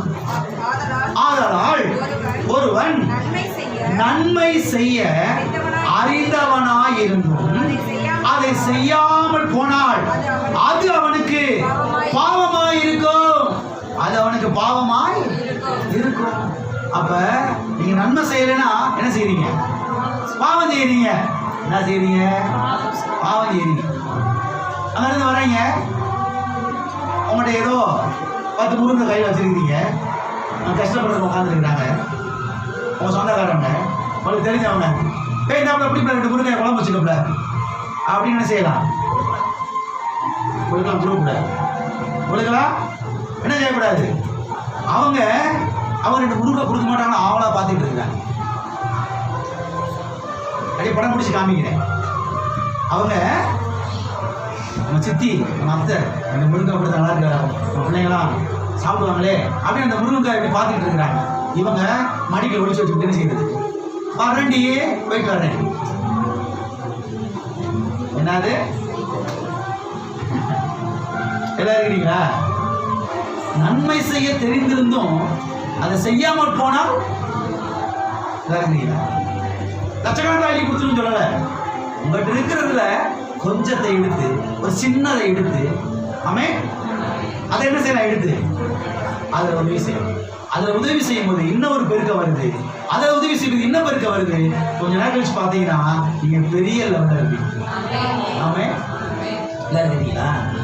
ஜார்ஜ் முல்லர் என்கிற ஒரு பிரசையா இருக்கிறது நான் கேட்டேன். ஜார்ஜ் முல்லர் கேள்விப்பட்டிருப்பீங்க. பெரிய ஒரு மனுஷன். கிட்டத்தட்ட 2500 அநாத பிள்ளைகளுக்கு அவரு ஒரு ஆசிரமத்தை ஆரம்பிச்சு, அவரு அந்த பிள்ளைகளுக்கு துணிமணிலாம் கொடுத்து, 3 வேளை சாப்பாடுலாம் கொடுத்து, அவளை பாதுகாத்து பராமரிச்சதெல்லாம் பண்ணாராம். அவர் சொல்றாரு, ஜார்ஜ் முல்லர் ஆரம்பிக்கும் போது ஒரு 10 பிள்ளைகளை எடுத்து பண்ணாராம். 10 பிள்ளைகளை எடுத்து பண்ணாவே அவருக்கு மூச்சு திணறிடுமா. 10 பிள்ளைகளுக்கு 3 நேரம் சாப்பாடு போடணும், ட்ரெஸ் கொடுக்கணும், ஸ்கூல்ல கொண்டு போய் சேர்க்கணும், அவளுக்கு ஸ்கூல் ஃபீஸ் கட்டணும்னாவே அவருக்கு ரொம்ப கஷ்டமா, ரொம்ப ரொம்ப கஷ்டமா இருக்குமா. அதுக்கே அப்படியே அப்பா ஆண்டவரே எனக்கு உதவி செய்யுங்க அப்படின்னு ஜெபம் பண்ணி, ஆண்டவரே யாராவது கொடுக்க வைங்க, இந்த பிள்ளைகள்லாம் பாவம், அப்பா இல்லை அம்மா இல்லை, இதுக்கு உதவி செய்யணுமே சொல்லி ஜெபம் பண்ணி விசுவாசத்தை செயல்படுத்தி இப்படிலாம் ரொம்ப இருப்பாராம் பாருங்க. இல்லையே 10 பிள்ளைகளை எடுத்தாராம், நல்லா பண்ண முடிஞ்சான். அப்புறம் 20 பிள்ளைகளை, அப்புறம் 30 பிள்ளைகளை, 40 பிள்ளைகளை, 200 பிள்ளைகளை, 300 பிள்ளைகளை, அப்புறம் பார்த்தீங்கன்னா 2500 பிள்ளைகளை இப்படி போக ஆரம்பிச்சா பாருங்க. சொல்றாரு 2500 பிள்ளைங்க, 4000 பிள்ளைங்க, 5000 பிள்ளைகளுக்கு இப்ப 3 நேரம் சாப்பாடு கொடுக்கறது, ட்ரெஸ் வாங்கி கொடுக்கறது, ஸ்கூல் ஃபீஸ் கட்டுறது எனக்கு ரொம்ப ஈஸியா இருக்குது. ரொம்ப ஈஸியா இருக்குது. ஏன்னா தேவன் விசுவாசத்தை கனம் பண்ணுகிற தேவன். தேவன் விசுவாசத்தை கனம் பண்ணுகிற தேவன். அந்த இருதயத்துக்காக கர்த்தர் அந்த மனுஷன் ஆசீர்வதிக்கிறாரு. இந்த பிள்ளை நல்லா இருக்கணுமே, மேல வரணுமே அப்படின்னு எண்ணி அந்த பிள்ளை மேல ஒரு கருணை உள்ளம், ஒரு சாந்த குணமான இருதயம், ஒரு அன்பின் உள்ளம், ஒரு அரவணைக்கக்கூடிய இருதயம், ஒரு இரக்க குணம் வந்து அந்த பிள்ளைகளுக்கு இதை செய்யணுமே, இந்த பிள்ளைகள்லாம் சமுதாயத்தில் நல்லா வரணுமே சொல்லி ஒரு விருப்பத்தில் அதை செஞ்சாரு. இந்த மனுஷன் மாதிரி இந்த லெவலில் வந்துருக்கு. எல்லாம் இருக்கிறீங்களா? ஆரம்பத்தில் நீங்கள் கொஞ்சம் செய்யுங்க, அப்புறம் கொஞ்சம் பண்ணுங்க, கர்த்தர் செய்வார் நிச்சயமாய். கர்த்தர் அப்ப நம்ம எதற்காக அழைத்திருக்கிறார்? சொல்லுங்க, எதுக்காக? நற்கிரியைகளை செய்ய. எதை செய்ய? நற்கிரியைகளை செய்ய. அது மாத்திரமல்ல, இப்ப கவனிங்க, நாம் நன்மை செய்ய வேண்டும், நாம் நற்கிரியைகளை செய்ய வேண்டும் என்று சத்தியவேதம் தெளிவாய் போதிக்குது. கிளியர் ஆச்சா? இது வரைக்கும் கிளியர் ஆச்சா? குறிப்பாக திருச்சபையிலே இருக்கக்கூடிய நபர்களுக்கு நீங்கள் நன்மை செய்ய வேண்டும் என்று சத்தியவேதம் போதிக்கிறது. இந்த வாசித்து இருக்கிறீங்களா? ஏற்கனவே சில முறைகள் வாசித்து காமிச்சிருக்கிறேன். வேற ஒரு காரியத்துக்கு வாசித்து காமிச்சிருக்கேன். அந்த வசனத்தை நீங்க அதை வாசிக்க போகும். நன்மை செய்யணும், நற்கிரியைகளை செய்யணும். குறிப்பாக சபைக்கு, திருச்சபைக்கு வரக்கூடிய ஏழை ஜனங்கள், சில மெலிவடைந்தவர்கள், கஷ்டப்படுறவங்க, கைமண்ணா இருக்கிறவங்க, புருஷனை இழந்தவங்க, அவர்களுக்கு, விசுவாச குடும்பத்தாருக்கு நன்மை செய்ய வேண்டும் என்று சத்தியவேதம் நமக்கு திட்டமும் தெளிவுமாய் போதிக்கிறது. ஆமென். வாசிப்போம். கலாத்தியர்கள் நிருபம் 6வது அதிகாரம் 9வது வசனம் 10வது வசனம். நன்மை செய்கிறதில் சோர்ந்து போகாமல் இருப்போமாக, நாம் தளர்ந்து போகாதிருந்தால் ஏற்ற காலத்தில் அறுப்போம். அடுத்த வசனம். ஆகையால் நமக்கு கிடைக்கும் சமயத்துக்கு தக்கதாக யாவருக்கும், விசேஷமாக விசுவாச குடும்பத்தார்களுக்கும் நன்மை செய்ய கடவோம். நன்மை செய்கிறதிலே சோர்ந்து போகாதிருக்க வேண்டும். நன்மை செய்ய வேண்டும். யாருக்கும் நன்மை செய்ய வேண்டும். ரட்சிக்கப்படாதவங்க எல்லாருக்கும் நன்மை செய்யணும். குறிப்பாக விசேஷமாக விசுவாச குடும்பத்தாருக்கு. யாருக்கு? இங்க உட்கார்ந்து யாரு குடும்பம்? என்ன குடும்பம்? இங்க உட்கார்ந்து என்ன குடும்பம்? விசுவாச குடும்பம். விசுவாச குடும்பத்தாருக்கு நன்மை செய்ய கடவோ. யாருக்கு நன்மை செய்ய கடவோ? என்ன சொல்றாரு? திருச்சபையில் இருக்கக்கூடிய தேவனுடைய பிள்ளைகளுக்கு என்ன செய்யலாம்? நன்மை செய்யலாம். சிஸ்டர் பாருங்க, ரொம்ப நாளைக்கு ஒரு சிலையே கட்டிட்டு வர்றாங்க சர்ச்சுக்கு, இல்லையோ அப்படின்னு நமக்கு நல்லா தெரியும். நமக்கு நல்லா, நம்மகிட்ட 100 சேலை சும்மா தான் கிடைக்குது. அதை கட்டி 6 மாசத்துக்கு 6 மாசமா கட்டவே இல்லை. எழுதி கொண்டு வந்து சிஸ்டர் தான். எத்தனை பேர் இருக்கிறீங்களா? போயிட்டீங்களா?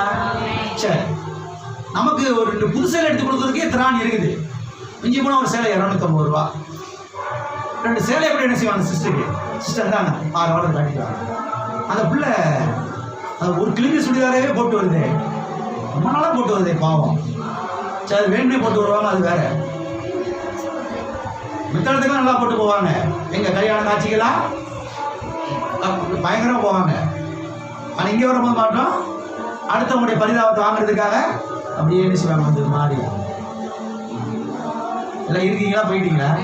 என்ன எல்லாரும் இடி ஒரு மாதிரியே பார்க்குறீங்க? நான் ஒரு மாதிரி அடிக்கிறேனோ? உண்மையாகவே அவங்கள்ட்ட இல்லை அப்படின்றத நம்ம சர்ச் பண்ணி பார்த்து அவங்களுக்கு என்ன செய்யலாம்? அந்த பிள்ளைக்கு 30 வயசு கிட்ட போயிடுச்சு, இன்னும் கல்யாணம் முடியாமல் இருக்குது. நம்ம பிள்ளைகளுக்கு தான் கல்யாணம் முடிஞ்சிருச்சுல, நம்மகிட்ட 25 பவுன் சும்மா தான் கிடக்குது. அதில் ஒரு 5 பவுன் எடுத்து அந்த பிள்ளை கொடுத்தா கல்யாணம் முடிஞ்சு அது குடும்பம் ஆயிடுமே. இந்த நகைச்சம் என்ன பண்ண போகிறோம்? எல்லாம் இருக்கிறீங்களா? 30 வயசு ஆயிடுச்சு, வாழ வேண்டிய பிள்ளை போயிடுச்சு. நான் சொல்கிறேன், நீங்கள் இந்த மாதிரிலாம் கொடுத்து பாருங்க, உங்களுக்கு எத்தனை பவுன் நகை வருது மட்டும் பாருங்க. நீ செஞ்சு வேணா பாருங்க. நான் சும்மா ஏதோ ஒன்று சொல்கிறேன் நினைக்காதீங்க. நீங்கள் விதைச்சு வேணா பாருங்க, நீங்கள் செக் பண்ணி வேணா பாருங்க. ஒரு பிள்ளைக்கு இப்படி கொடுத்து பாருங்க, ஒரு குடும்பத்தாருக்கு கொடுத்து பாருங்க, விசேஷமாக விசுவாச குடும்பத்தாருக்கு கொடுத்து பாருங்க. அதுல அறுவடை கண்டிப்பா என்ன செய்யும்? வரும். ஆமே. சிலருக்கெல்லாம் நாங்களே அந்த பிள்ளைக்கு போய் பட்டுச்சேலை வாங்கி கொடுத்துருக்குறோம். இந்த கல்யாணம் முடிச்சு நல்லா போ, செட்டில் போ, நல்லா இருக்கு. எல்லாம் இருக்கிறீங்களா? வாங்கி கொடுத்த உடனே கல்யாணம் முடிஞ்சு தோத்துறோம். வாங்கி கொடுத்த உடனே கல்யாணம் முடிஞ்சிச்சு. எவ்வளவு சந்தோஷம், ஒரு குடும்பம் ஆயிடுச்சு. இப்ப ஆமே. எல்லாம் இருக்கிறீங்களா? அப்படி கொடுக்கறதுக்கு என்ன செய்யணும்? இதெல்லாம் ஆண்டவருடைய உள்ளம். யாருடைய உள்ளம்? நம்மளாம் யாரு? ஆண்டவருடைய அவர் கொடுக்கிறவரா இருக்கிறாரு, அவர் நன்மை செய்கிறவரா இருக்கிறாரு. அவர் நன்மை செய்து வந்து அப்போஸ்தலர்ல வாசித்தோம் இல்லையா போன வாரத்துல, அவர் நன்மை செய்து வந்து, ஆமென், அவர் நன்மை செய்கிறவராய் சுற்றி திரிந்தார். நாம எப்படி இருக்கணும்? நன்மை செய்கிறவர்களாக இருக்க வேண்டும். நன்மை செய்யும் போது அறுவடை நமக்கு நிச்சயமா என்ன செய்யும்? வரும். ஆமென். ஆகவே யாருக்கு நன்மை செய்ய வேண்டும்? விசேஷமாக விசுவாச குடும்பத்தாருக்கு. பக்கத்துல கையை பிடிச்சு சொல்லுங்க, விசேஷமாக விசுவாச குடும்பத்தாருக்கு நன்மை செய்யுங்க. அது மாத்திரமல்ல, திருச்சபையில இருக்கக்கூடிய ஊழியக்காரர்களுக்கு நன்மை செய்ய வேண்டும் என்று சத்திய வேதம் போதிக்கிறது. யாருக்கு நன்மை செய்ய வேண்டும்? யாருக்கு? அவருக்கு ஆளு ஜம்முன் இருக்காப்ல, அவருக்கு என்ன ஆளு ஜம்முன் இருக்காப்ல. நீ அவருக்கு வர போய் நன்மை செய்யணுமா? எல்லாம் இருக்கிறீங்களா? வேதவசனம் தெளிவா இது குறித்து போதிக்கிறது. சபையில் இருக்கக்கூடிய ஊழியக்காரர்களுக்கு நன்மை செய்ய. ஏன் இந்த ஊழியக்காரர்களுக்கு, ஏன் ஊழியக்கார குடும்பத்துக்கு நன்மை செய்ய வேண்டும் என்றால், நல்லா கவனிங்க, இவர்கள் தான் நமக்கு ஞான நன்மைகளை போதிக்கிறவர்கள். என்ன நன்மை? என்ன நன்மைகள்? ஞான நன்மைகளை இவர்கள் தான் நமக்கு போதிக்கிறவர்கள், விதைக்கிறவர்கள். இவர்கள் தான் நமக்கு கர்த்தருடைய வார்த்தையை போதிக்கிறவர்கள். இவர்கள் தான் நமக்கு சத்தியத்தை போதிக்கிறவர்கள். இவர்கள் தான் நமக்கு ஆவிக்குரிய ஆலோசனைகளை, குடும்பத்துக்குரிய ஆலோசனைகளை நமக்கு கொடுக்கிறவர்கள். இவர்கள் தான் நமக்காக தேவ பிரசன்னத்தில் நின்று ஜெபிக்கிறவர்கள். எனவேதான் இவர்களுக்கு என்ன செய்யணும்? என்ன செய்யணும்? இவர்களுக்கு சரீர நன்மைகளை என்ன செய்ய வேண்டும்? அவர்கள் நமக்கு கொடுக்கிற காரியம் ஞான நன்மைகள், நாம அவங்களுக்கு கொடுக்கிறது சரீர நன்மைகள். நான் இப்ப உங்கள்கிட்ட கேள்வி கேட்கிற பதில் சொல்லுங்க. ஞான நன்மை பெருசா, சரீர நன்மை பெருசா? ஞான நன்மைகளை ஒவ்வொரு வாரம் கொடுக்குறாங்க. செவ்வாய்க்கிழமை, ஞாயிற்றுக்கிழமை, விசேஷ மீட்டிங்ல எல்லாத்துலயும் கொடுக்குறாங்க. வார்த்தை கொடுத்துக்கிட்டே இருக்கிறாங்க. அது பெருசா இல்ல நாம கொடுக்கிற சரீர நன்மைகள் பெருசா? ஞான நன்மைகள் தான் பெருசு. ஞான நன்மைகள் என்பது எது? கர்த்தருடைய வார்த்தை, சத்தியத்தை குறித்த அறிவு, தேவனை குறித்த அறிவு. ஆமென். இதற்கு ஈடு இணை எதுவும் கிடையவே. தேவனை குறித்த அறிவு, சத்தியத்தை குறித்த அறிவு, திருத்துவத்தை குறித்த அறிவு, கல்வாரை குறித்த அறிவு, ரத்தத்தை குறித்த அறிவு, அவருடைய நாமத்தை குறித்த அறிவு. இந்த அறிவை கொடுத்துக்கிட்டே இருக்கிறாங்க. இந்த அறிவை யூனிவர்சிட்டியில போய் என்ன செய்ய முடியாது, பெற்றுக்கொள்ள முடியாது, வாங்கிக் கொள்ள முடியாது. சபையில தான் பெற்றுக்கொள்ள முடியும். எனவேதான் சத்தியவேதம் போதிக்கிறது, அவர்கள் உங்களுக்கு ஞான நன்மைகளை கொடுக்க நீங்கள் அவர்களுக்கு சரீர நன்மை என்ன செய்ய வேண்டும்? கொடுக்க வேண்டும் என்று வாசிப்போம். 1 கொரிந்தியர் 9ஆம் அதிகாரம் 11ஆம் வசனம். நாங்கள் உங்களுக்கு ஞான நன்மைகளை விதைத்திருக்க உங்கள் சரீர நன்மைகளை அறுத்தால் அது பெரிய காரியமா? கேட்கிறாரு. நாங்கள் ஞான நன்மைகளை விதைத்திருக்கிறோம். நாங்கள் ஞான நன்மைகளை விதைத்திருக்கிறோம். சரீர நன்மைகளை அறுப்பது அது பெரிய காரியமா என்று அவர் கேட்கிறார். வாசிப்போம். கலாத்தியர் 6ஆம் அதிகாரம் 6வது வசனம். மேலும் திருவசனத்தில் உபதேசிக்கிறவனுக்கு சகல நன்மைகளையும் பகிர்ந்து கொடுக்க கடவன். என்ன செய்ய கடவன்? பகிர்ந்து கொடுக்க. திருவசனத்தில் உபதேசிக்கப்படுகிறவன். நீங்களும் உபதேசிக்கப்படுறீங்க. சொல்றாரு, உபதேசிக்கிறவனுக்கு, ஊழியக்காரனுக்கு, பாஸ்டருக்கு சகலவித நன்மைகளையும் பகிர்ந்து எடுத்து கொடுக்க கடவன். யாருக்கு? ஊழியக்காரருக்கு, ஊழியக்கார குடும்பத்துக்கு சகல நன்மைகளையும். எத்தனை நன்மை? எத்தனை நன்மை? சகல நன்மைகளையும் பகிர்ந்து கொடுக்க கடவன். இங்க இருக்கிற எத்தனை பேர் உங்க ஊழியக்காரருக்கு சகல நன்மைகளையும் பகிர்ந்து கொடுத்துட்டு இருக்கிறீங்க? அமைதியா இருக்கிறீங்க. உங்க ஊழியக்காரருக்கு, உங்க ஊழியக்கார குடும்பத்துக்கு இங்க இருக்கிற எத்தனை பேர் சகல நன்மைகளையும் எடுத்து பகிர்ந்து கொடுத்துட்டு இருக்கிறீங்க? போய் சொல்லாம சொல்லணும். நான் தசமமா கொடுக்குறேன், அது ஆண்டவர் கொடுக்குறீங்க. அது பாஸ்டர் கிடையாது. அது யாரு கொடுக்குறீங்க? ஆண்டவர் கொடுக்குறீங்க. ஊழியக்காரருக்கு சகல நன்மைகளிலும் நீங்க பகிர்ந்து கொடுக்குறீங்களா? உங்களுக்கு கிடைக்கக்கூடிய சகலவித நன்மைகள், உங்க வீட்டுக்கு வரக்கூடிய சகல விதமான நன்மைகள், ஆசீர்வாதத்துல எடுத்து ஒரு பங்கை எடுத்து நீங்க உங்க ஊழியக்காரர் கொடுக்குறீங்களா? இங்க இருக்கிற ஒரு சிலர் அதை செய்யறாங்க, நல்லா செய்யறாங்க. அடிக்கடி செய்யாவிட்டாலும் எப்பவாவதும் அவங்க செய்யறாங்க. சிலர்லாம் வந்து கறியை வாங்கிட்டு வந்து கொடுத்துறாங்க, கறியை வாங்கிட்டு வந்து கொடுத்துறாங்க. கறி, முட்டை, மீன், அதுதான். நான் வாங்க போனேன் மாஸ்டர் மார்க்கெட்டுக்கு, உங்க ஞாபகம் வந்துச்சு வாங்கிட்டு வந்துட்டேன். என்ன அப்படிங்க உங்க ஞாபகம் என்ன செஞ்சுச்சு? நம்ம ஊழியக்காரு, நம்ம பாஸ்ட், நம்ம குடும்பம் நமக்காக எல்லாத்தையும் செய்யறாங்க. நமக்கு வசனத்தை போதிக்கிறாங்களே, வார்த்தை கொடுக்குறாங்களே, அவங்க வார்த்தை கொடுத்தனாலதானே நீங்க நம்ம குடும்பம் நல்லா இருக்குது, நம்ம பிள்ளைங்க நல்லா இருக்கிறாங்க. அதனால நான் வாங்கிட்டு வந்து பாஸ்ட் எல்லாம் இருக்கிறீங்களா? ஒரு சிலர் அதை என்ன செய்யறாங்க? சிலர் வந்து ட்ரெஸ் வாங்கிட்டு வந்து கொடுத்துறாங்க. ட்ரெஸ் வாங்கிட்டு வந்து பாஸ்டர் நீங்க தச்சு போட்டு வந்து என்ன காமிக்கணும். பிள்ளையோட உள்ள எப்படி இருக்கு பாருங்க. நீ தச்சு போட்டு வந்து தச்சு போட்டு நல்லா இருக்க நல்லா இருக்க அவங்க அவ்வளவு சந்தோஷம். நான் கொடுத்தது எங்க பாஸ் போட்டாரு. அவங்களுக்குள்ள ஒரு இன்ஃபீரியாரிட்டி காம்ப்ளெக்ஸ். நம்ம கொடுக்குற ஒரு போடுவார், அவங்கள நம்ம கொடுக்குறது அவர் காஸ்ட்லியா போடுற மனுஷன், நம்ம கொடுக்குற ஏதோ சாதாரண வாங்கி அவர் போடுவாரா? அவங்களுக்கு அதெல்லாம் போட்டு காமிச்ச உடனே அவ்வளவு பெரிய சந்தோஷம். இருக்கிறீங்களா? நீங்க கர்த்தருடைய வார்த்தைக்கு கீழ்ப்படுகிறதுனால உங்களுக்கு மிகுதியான பலன் என்ன செய்யணும்? உண்டாகும். இங்க சொல்லப்பட்டிருக்கிறது, உபதேசிக்கிறவனுக்கு சகலவித நன்மைகளையும் பகிர்ந்து கொடுக்க கடவன். எல்லாம் இருக்கிறீங்களா? எல்லாரும் இருக்கிறாங்க. ஒரு முறை அரிசி வாங்கிட்டு வந்து கொடுத்துறாங்க. எல்லாம் இருக்கிறீங்களா? ஒரு முறை அரிசி வாங்கிட்டு இருந்தாங்க பாஸ்டர், சாப்பிடுங்க. உங்களுக்கு கொடுக்குறதுனால எனக்கு ரொம்ப சந்தோஷம். ஆமென். நீங்க ஞான நன்மையில விதைச்சிருக்கிறீங்க, ஆவிக்குரிய நன்மையில விதைச்சிருக்கிறீங்க, சத்தியத்தை கொடுத்துருக்கிறீங்க, வார்த்தை கொடுத்துருக்கிறீங்க.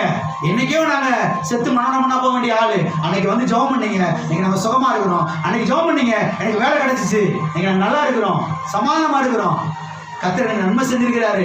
அதுல ஒரு நன்மை உங்களுக்கு கொஞ்சம் தசமமாக அது கர்த்தருக்கு அது இன்னொரு நன்மை எடுத்துன்னு செஞ்சிருக்க உங்களுக்கு கொண்டு வந்துருக்கிறேன். சந்தோஷமா வாங்கிக்கிங்க பாஸ்டர். சந்தோஷமா என்ன செய்யுங்க? நீங்க எந்த இடத்துல இருக்கிறீங்க? நீங்க எந்த கூட்டத்தில் இருக்கிறீங்க? ஆமென். எல்லாம் இருக்கிறீங்களா? சத்திய வேதம் போதிக்கிறது நன்மை செய்கிறவர்களுக்கு, யாருக்கு இதை பார்த்து முடியும், நன்மை செய்கிறவர்களுக்கு மகிமையும் கனமும் சமாதானமும் உண்டாகும் என்று சத்திய வேதம் போதிக்கிறது.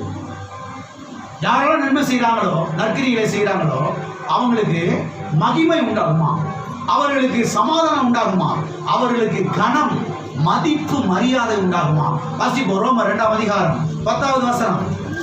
முன்பு யூதரிலும் பின்பு கிரேக்கரிலும் எவன் நன்மை செய்கிறானோ அவனுக்கு மகிமையும் கனமும் சமாதானமும் உண்டாகும். எவன் நன்மை செய்கிறானோ அவனுக்கு மகிமை உண்டாகும், கனம் உண்டாகும், சமாதானம் உண்டாகும். அப்ப நீ நன்மை செஞ்சீங்கன்னா உங்களுக்கு எது வரும்?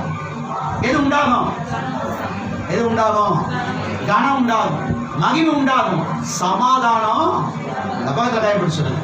நீங்க நற்கிரியைகளை நன்மைகளை செய்கிறவர்களாயிருங்க. உங்களுக்கு மகிமை வரும், உங்களுக்கு கனம் வரும், உங்களுக்கு புகழ்ச்சி வரும், உங்களுக்கு சமாதானம் உண்டாகும். ஆமென். எத்தனை இருக்கிறீங்க? சரி, சொல்லி முடிச்சிருவோமா? கர்த்தர் சீக்கிரம் வரப்போகிறார், சீக்கிரம் வரப்போகிறார். வந்து சிங்காசனத்தில் உட்கார போகிறாரு. அவர் உட்கார்றதுக்கு பல காரியங்கள் இருக்குது, பல நோக்கங்கள் இருக்குது. பல நோக்கத்துக்காக ஒரு சிங்காசனத்தில் உட்கார போகிறாரு. எல்லாரும் அவருக்கு முன்னாடி என்ன செய்ய போறாங்க? நிக்க போறாங்க. இதுக்கு முன்னால யாரெல்லாம் மறிச்சு போனாங்களோ அவங்களே எந்திரிச்சிருவாங்க. இப்ப இருக்கிறவங்க எல்லாம் அவங்க முன்னால நிற்பாங்க. அவர் சிங்காசனத்துல உட்கார போறாரு. எதுக்கு உட்கார போறாரு? பல காரியத்துக்காக அவர் உட்கார போறாரு. அதுல முக்கியமா ஒரு காரியத்துக்காக அவர் உட்கார்ந்து ஒரு காரியத்தை என்ன செய்ய போறாரு, செய்ய போறாரு. எதுக்காக உட்கார போறாரு தெரியுமா? அதை வாசித்து முடிச்சு 2 கொரிந்தியர் 5ஆம் அதிகாரம் 10வது வசனம். ஏனென்றால் சரீரத்தில் அவன் செய்த நன்மைக்காவது தீமைக்காவது தக்க பலனை அடையும்படிக்கு நாம் எல்லாரும் கிறிஸ்துவின் நியாயசனத்திற்கு முன்பாக வெளிப்பட வேண்டும். அவன் செய்த நன்மைக்காவது தீமைக்காவது தக்க பலனை அடைவதற்காக. எதற்காக? தக்க பலனை அடைவதற்காக. அப்ப கர்த்தர் சிங்காசனத்துல வந்து உட்கார போறாரு. எல்லாரும் ஒரு முன்னால போய் நிக்க போறாங்க. யாரெல்லாம் நன்மை செய்யறாங்களோ அவங்களுக்கு எல்லாம் பலன், யாரெல்லாம் தீமை செய்யறாங்க அவங்களுக்கு பலன். நீங்க எந்த கூட்டத்தில் இருக்க போறீங்க? எந்த கூட்டத்தில் இருக்க போறீங்க?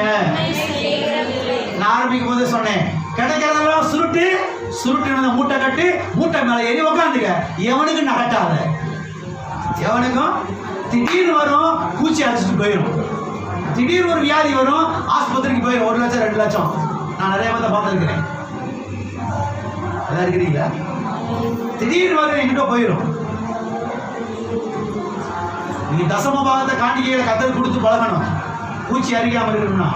2வதாக ஏழை எளிய ஜனங்களுக்கு என்ன செய்யணும்? நற்காரியங்களை நன்மைகளை செய்ய பழக வேண்டும். நீங்க நன்மை செஞ்சீங்கன்னா அதுக்குரிய பலனை நீங்கள் நிச்சயமாக அந்த நியாயசனத்துக்கு முன்பாக நின்று செய்யுங்க, ஆண்டவற்றை பெற்றுக்கொள்வீர்கள். ஆமென். எல்லா கண்களை மூடி நாம் ஜெபிக்கிறோம். ஹalleluya, ஹalleluya. ஓ ஸ்தோத்திரம், ஸ்தோத்திரம். ஓ நன்றி. நற்கிரியைகளை செய்ய நாம் அழைக்கப்பட்டிருக்கிறோம். நற்கிரியைகளை செய்ய நாம் அழைக்கப்பட்டிருக்கிறோம்.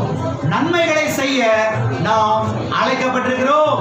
ஓ ஸ்தோத்திரம் ஆண்டவரே, ஸ்தோத்திரம், ஸ்தோத்திரம், ஸ்தோத்திரம் ஆண்டவரே, ஸ்தோத்திரம் ஆண்டவரே.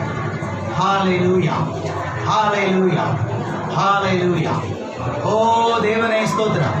விசேஷமாக விசுவாச குடும்பத்தாருக்கு நன்மை செய்ய வேண்டும் என்று எழுதப்பட்டிருக்கிறது. ஸ்தோத்திரம், ஸ்தோத்திரம் ஆண்டவர். கர்த்தாவே, வாரி இறைத்தும் விருத்தி அடைவார் என்று எழுதப்பட்டிருக்கிறது. வாரி இறைக்கக்கூடிய மனுஷனாயினை மாற்றும். அப்படி ஒரு ஜெபத்தை செய்யுங்க, அந்த ஜெபத்துக்கு கர்த்தர் பதில் தருவார். வாரி இறைக்கக்கூடிய மனுஷனாயினை மாற்றும், கொடுக்கக்கூடிய மனுஷனாயினை மாற்றும், நன்மை செய்யக்கூடிய மனுஷனாயினை மாற்றும், நற்கிரியை செய்யக்கூடிய மனுஷனாயினை மாற்றும். ஆண்டவரே கர்த்தாவே, நற்கிரியைகள் என்னை வாழ வைக்க போவதில்லை, இயேசுவாகிய நீர் என்னை வாழ வைக்கிறீர். புண்ணிய காரியங்கள் என்னை வாழ வைக்க போவதில்லை, இயேசுவின் ரத்தம் என்னை வாழ வைக்கிறது. ஹalleluya. ஓ ஸ்தோத்திரம். பிதாவே, இயேசுவின் நாமத்தில் உம்முடைய சமூகத்திலே வருகிறோம். ஆசீர்வதிக்கப்பட்ட இந்த வேலைக்காக நன்றி. கர்த்தாவே, எங்களை உம்மை போல மாற்றும். நீ நன்மை செய்தவராய் இருக்கிறீர், நன்மை செய்து வந்தீர், நன்மை செய்து கொண்டிருக்கிறீர். கர்த்தாவே, நன்மை செய்கிறவராய் சுற்றி திரிந்தீரே கர்த்தாவே. நாங்களும் கூட கர்த்தாவே, எங்களால் முடிந்த வரைக்கும், கூடுமான வரைக்கும் நன்மை செய்கிறவர்களாய் நாங்கள் இருக்க வேண்டுமே கர்த்தாவே. கொடுக்கக்கூடிய ஆலயங்களை மாற்றும், அதுக்குரிய எல்லா வழிவாசல்களும் திறந்தவர்களுக்கு கர்த்தாவே. அப்படிப்பட்ட இருதயத்தை எங்களுக்கு தாரும், அப்படிப்பட்ட உள்ளத்தை எங்களுக்கு தாரும் கர்த்தாவே. மகிமையெல்லாம் உமக்கு செலுத்துகிறோம். அதற்கு பிள்ளைகளுடைய தேவைகளை நாம் சந்திக்கிறீர். அதற்காக ஸ்தோத்திரம். சரீரத்தில் உண்டாகிற வியாதிகள் பலவீனங்கள் மறைந்து போகட்டும், சுகம் உண்டாகட்டும். இயேசு நாமத்தில் பிதாவே.